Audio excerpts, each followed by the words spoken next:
आज मैं आपको इस वीडियो में हरियाणा बोर्ड ने जो 9th क्लास के लिए नई बुक लगवाई है जिसका नाम नैतिक शिक्षा है, इस किताब के 8वें पाठ के क्वेश्चन आंसर कराऊंगा।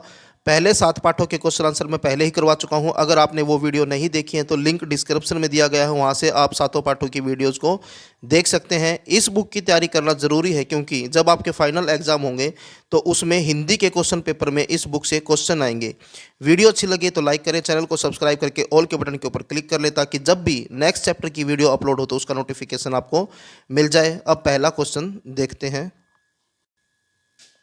क्लास 9th पार्ट 8 और जो पाठ का नाम है वो है दिव्य चेतना पुरुष रामकृष्ण परमहंस। और पहला क्वेश्चन जो है पहला क्वेश्चन है रामकृष्ण परमहंस के व्यक्तित्व की विशेषताएं बताएं। आंसर देखें। पहला पॉइंट है वे धार्मिक प्रकृति के थे। दूसरा पॉइंट है बचपन में वे हंसमुख और नटखट भी थे।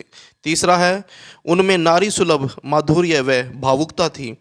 नंबर 4 उनका कंठ स्वर बहुत मधुर था। और नंबर 5 संगीत और काव्य में उनकी विशेष रुचि थी। नेक्स्ट क्वेश्चन देखिए। क्वेश्चन नंबर 2 रामकृष्ण को बचपन में क्या शौक था। आंसर देखें। रामकृष्ण को बचपन में संगीत गायन और अभिनय का शौक था। वे श्री कृष्ण के गाए चराने के गीत बड़ी मधुरता के साथ गाया करते थे। उन्हें देवी देवताओं के अभिनय में तो इतने आनंद की अनुभूति होती थी कि उनकी अपनी सत्ता का लोप हो जाता था। नेक्स्ट क्वेश्चन है क्वेश्चन नंबर 3 19वीं सदी में भारतीय समाज की जाति व्यवस्था कैसी थी। आंसर देखें। 19वीं सदी में भारतीय समाज की जाति व्यवस्था अच्छी नहीं थी।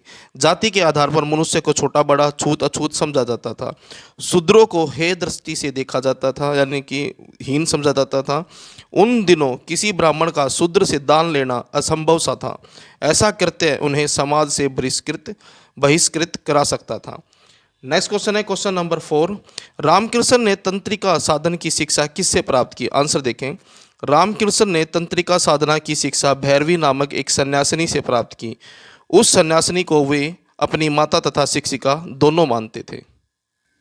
नेक्स्ट क्वेश्चन है क्वेश्चन नंबर 5 किस घटना से पता चलता है कि रामकृष्ण बचपन से ही दृढ़ निश्चयी थे। आंसर देखें इसका। बचपन में रामकृष्ण के गांव में एक धनी शूद्र ने उनसे आग्रह करके यह वचन ले लिया था कि यज्ञोपवीत के समय वे सबसे पहले उसी का दान स्वीकार करेंगे। जब उनके बड़े भाई राम कुमार को इस बात का पता चला तो वे परेशान हो गए। उन दिनों किसी ब्राह्मण का शूद्र से दान लेना असंभव सा था।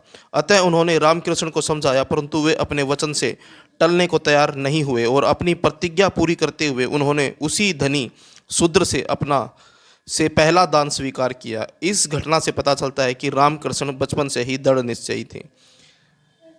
नेक्स्ट क्वेश्चन है क्वेश्चन नंबर 6 उनका अपने तांत्रिक गुरु से किस प्रकार का संबंध बना। आंसर देखें। उनका अपने तांत्रिक गुरु से माता पिता का संबंध बना। वे अपने तांत्रिक गुरु के प्रभाव से ही ईश्वर को माँ के रूप में पूजने लगे थे। नेक्स्ट क्वेश्चन है क्वेश्चन नंबर 7 रामकृष्ण ने अपने शिष्यों को क्या संदेश दिया। आंसर देखें। रामकृष्ण ने अपने शिष्यों को संदेश दिया कि उन्होंने हिंदू मुसलमान ईसाई सभी धर्मों का अनुशीलन किया है।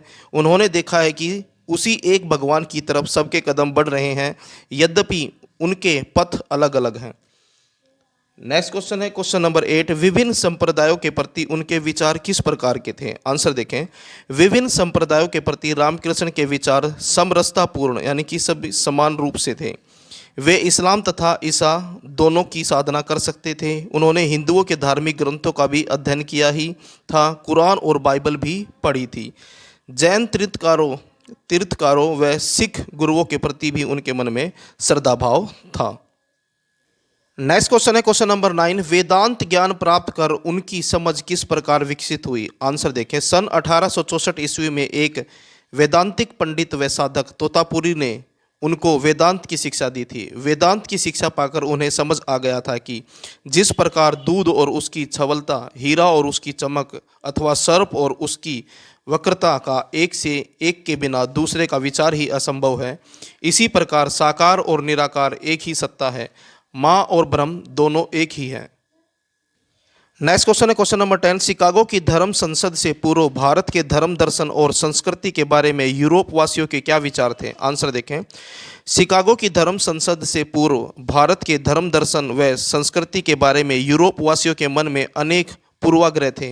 उनकी दृष्टि में भारतीय दर्शन व संस्कृति हीन की वस्तु थी। परंतु स्वामी विवेकानंद ने शिकागो की धर्म संसद में वेदांत और भारतीय संस्कृति की तार्किक व्याख्या कर पूर्वाग्रही यूरोप व अन्य धर्मावलंबियों के ज्ञान चक्षु खोल दिए थे। नेक्स्ट क्वेश्चन है क्वेश्चन नंबर 11। रामकृष्ण परमहंस का संक्षिप्त जीवन परिचय दीजिए। आंसर देखें। रामकृष्ण परमहंस का जन्म 17 फरवरी 1836 ईस्वी में पश्चिमी बंगाल के हुगली जिले के कमारपुर नामक गांव में हुआ। उनका असली नाम गदाधर था। उनकी माता का नाम चंद्रमणि तथा पिता का नाम खुदीराम चट्टोपाध्याय था। संन्यास लेने के बाद उनका नाम रामकृष्ण पड़ा। जीवन भर वे ईश्वर साधना में लगे रहे। जाति पाति से ऊपर उठकर अछूतोद्वार संबंधी अनेक कार्य किए। वे विभिन्न धर्मों की मान्यताओं से प्रभावित रहे। 1886 ईस्वी में वे अपने नश्वर शरीर का त्याग कर ईश्वर में लीन हो गए। नेक्स्ट क्वेश्चन है क्वेश्चन नंबर 12। काली माँ के मंदिर की पुरोहिती का दायित्व रामकृष्ण ने किस प्रकार संभाला। आंसर देखें। कलकत्ता की एक संपन्न महिला रासमणि ने काली माँ का मंदिर बनवाया था। वहाँ पुरोहित का काम करने के लिए एक ब्राह्मण की आवश्यकता थी, परंतु कोई भी उस मंदिर का दायित्व अपने ऊपर लेने के लिए तैयार नहीं था, क्योंकि मंदिर की जो प्रतिष्ठात्री एक शूद्राणी थी। रामकृष्ण के बड़े भाई ने यह दायित्व सहर्ष स्वीकार किया। अगले वर्ष जब उनके बड़े भाई रामकुमार की मृत्यु हो गई, तब स्वयं रामकृष्ण ने मंदिर की पुरोहिती का दायित्व संभाल लिया। नेक्स्ट क्वेश्चन है क्वेश्चन नंबर 13। काली माँ के प्रति रामकृष्ण के भक्तिमय उन्माद का वर्णन कीजिए। काली माँ के मंदिर की पुरोहिती स्वीकार करने के बाद रामकृष्ण का एकमात्र कार्य काली माँ की सेवा करना था। वे सारा दिन माँ के समस्त कार्यों में उनके साथ रहते। माँ काली का परिवर्तन करते, उसे अर्घ्य चढ़ाते, भोग भी लगाते थे। वे देवी के साथ इस प्रकार घनिष्ठता का व्यवहार करते थे कि देखने में विषमयकारी प्रतीत होता। उनका यह प्रेमोन्माद दिन प्रतिदिन बढ़ता जा रहा था और लोग उनके इस प्रेमोन्माद की निंदा भी करते थे। यहाँ से आपके एमसीक्यू वाले क्वेश्चन शुरू होते हैं कि 1 नंबर वाले क्वेश्चन। पहला क्वेश्चन है रामकृष्ण का जन्म कब हुआ, तो इसका आंसर है 1836 ईस्वी में। नेक्स्ट क्वेश्चन है क्वेश्चन नंबर 2। रामकृष्ण की माता का क्या नाम था, तो इसका आंसर है चंद्रमणि। नेक्स्ट क्वेश्चन है क्वेश्चन नंबर 3। रामकृष्ण की विशेषता थी, तो इसका आंसर है वो हंसमुख थे, नटखट थे, मधुर स्वर था उनका। नेक्स्ट क्वेश्चन है क्वेश्चन नंबर 4। रामकृष्ण के पिता का क्या नाम था, तो आंसर है खुदीराम। नेक्स्ट क्वेश्चन है क्वेश्चन नंबर 5। रामकृष्ण ने किस मंदिर की पुरोहिती का कार्यभार संभाला, तो इसका आंसर है काली माँ। नेक्स्ट क्वेश्चन है क्वेश्चन नंबर 6। किस सन्यासिनी के साथ रामकृष्ण से माता पुत्र वाले संबंध बन गए, तो इसका आंसर है भैरवी। नेक्स्ट क्वेश्चन है क्वेश्चन नंबर 7। रामकृष्ण ने किस वर्ष वेदांत की दीक्षा ग्रहण की, तो इसका आंसर है 1864 में। उसके बाद नेक्स्ट क्वेश्चन है क्वेश्चन नंबर 8। रामकृष्ण को वेदांत की दीक्षा किसने दी, तो इसका आंसर है तोतापुरी। नेक्स्ट क्वेश्चन है क्वेश्चन नंबर 9। स्वामी विवेकानंद के बचपन का क्या नाम था, आंसर है इसका नरेंद्र।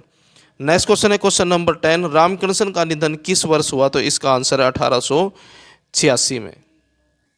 ये थे आपके क्लास 9th की नैतिक शिक्षा की किताब के 8वें पाठ के क्वेश्चन आंसर। पहले 7 पाठों के क्वेश्चन आंसर भी मैं पहले करवा चुका हूँ। अगर आपने वो वीडियो नहीं देखी है तो लिंक मैंने डिस्क्रिप्शन में दिया है। हर एक पाठ का अलग अलग से डिस्क्रिप्शन है, वहाँ पर आप हर एक पाठ की वीडियो जो है देख सकते हैं। वीडियो अच्छी लगी तो लाइक करें, चैनल को सब्सक्राइब करके ऑल के बटन के ऊपर क्लिक कर लें, ताकि जब भी नेक्स्ट चैप्टर की वीडियो अपलोड हो तो उसका नोटिफिकेशन आपको मिल जाए।